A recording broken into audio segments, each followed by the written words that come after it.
as well. So I'll keep talking until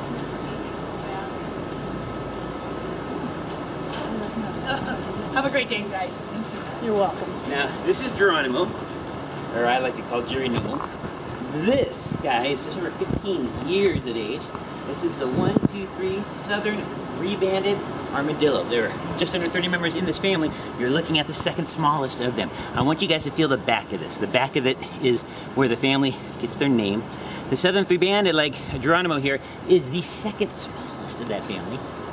But this is the only one, so this is dust rubbing off on you. This is that outer skin is something that where the family gets their name. It is an outer bone layer used with keratin. Same thing that our nails and our hair made out of. This is the southern three-banded. This guy is the second smallest. Geronimo is fully grown. He was born here at the safari park, and when he was born, he was the size of a golf ball. And Geronimo's been full size about 13 years now. But this guy, not only was he born here, he has fathered several young himself. At being just over 15, he is totally beyond his breeding years. But these guys, not only is the second smallest of the family of armadillos, this one, the southern three-banded, is the only one, the whole family, which has an ability to go completely within their skin. All the rest of the family has the skin, that outer bone layer that's infused with keratin. This one, the southern three-banded, is the only one that can go perfectly within that. And it is amazing how well these guys are protected. You're not going to pick me up. The southern three-banded, between their sleep or if they feel threatened, this animal is in that perfect little ball, and they're the only ones that can do that, upwards of about 90% of their life. Geronimo is too interested in moving around right now. But yeah, all the limbs come in, head and tail come together, these main parts of their body close in, everything is tucked in, and they are so well protected. Now, Geronimo is saying, you know, put me down. But yeah, with these guys, again, before you guys, you know, go up that hillside to get on your way, I bet you, because they sleep so much, before you make the right-hand turn up there, he'll be back in a ball and back asleep before you make that right-handed turn. He looks like right now, he's full of energy. No. You're looking at an animal that spends a vast majority of their time in a ball, mostly because of the amount of sleep they get. And it's not fair for like me, because I get about 4. Okay, this animal, it's true for them in parks and zoos like here, or in the wild in Brazil, Argentina, Paraguay, Bolivia. These animals sleep upwards to about 18 hours a day. Yeah, so most of their sleep, because they're only 24 hours in a day, 18 of those 24 hours, these guys are sleeping. While they're sleeping, they're in a ball, that perfect little ball, so they want to be safe while they're sleeping. But once they wake up, as soon as they wake up, bedtime is right there again. And if he wasn't so in his golden years, he'd be zip all over the place because they have to move to find their food. And their movement might be noticed by their predators, different types of cats and birds of prey, such as the ocelot, the jaguar, to a lesser extent, also the harpy eagle, are some of the predators for these guys in the wild. Now, Geronimo, he was born right here in the safari park. He is not taken from the wild. But these guys are native to Brazil, Argentina, Paraguay, as well as Bolivia in the wild.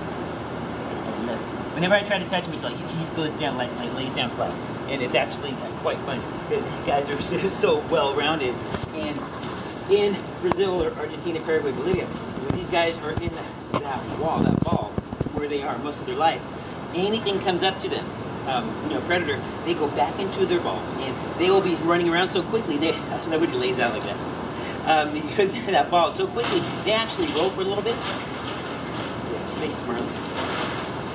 When these guys go into a ball, they actually roll for a little bit because they have the momentum. If they're on sort of a slope, like a hill, up or down, they think they're threatening on that hill. They'll go in that ball, they'll roll above that hill. They're not doing it for fun. It's just that's where they are when they find themselves feel that they are threatened. But this guy is, this is a great example of how much they are not for moving, mostly because of the sleep they get. But yeah, Geronimo's, again, definitely in his golden years. I love it when he does that because see him, it's just like more the perfect ball. Like you can see how well they could get. But this guy, he actually lays out like he's sunbathing, but not for sunbathing. It's just actually he finds a little a cooler spot on our ambassador area here, our AP area. He actually tries to get his body as close to it as possible. But the southern three-banded is one of the family armadillos, and there's just under 30 of them. You might not know this. but every one of the South American native armadillos, right now, because of different forms of agriculture and mining, they and the rest of their South American cousins, they're losing their wild homes, losing their places to live, and which makes the reason why every one of the armadillos that are native to South America, almost the entire family right now, is either threatened or endangered because of that. And you are helping us with that.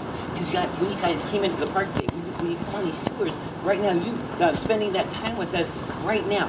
You might not realize this, but you right now are directly helping not only the southern three-banded armadillo species in the wild, you're also helping all the other plants and animals that shares that habitat in South America. And we do that conservation work all over the world, just under 130 of them. Each and every one of them is possible because you guys, sometimes you don't realize how much of an awesome impact you guys have on wildlife just by being here. So thank you, thank you, thank you, thank you, thank you. Every single one of them is because of you.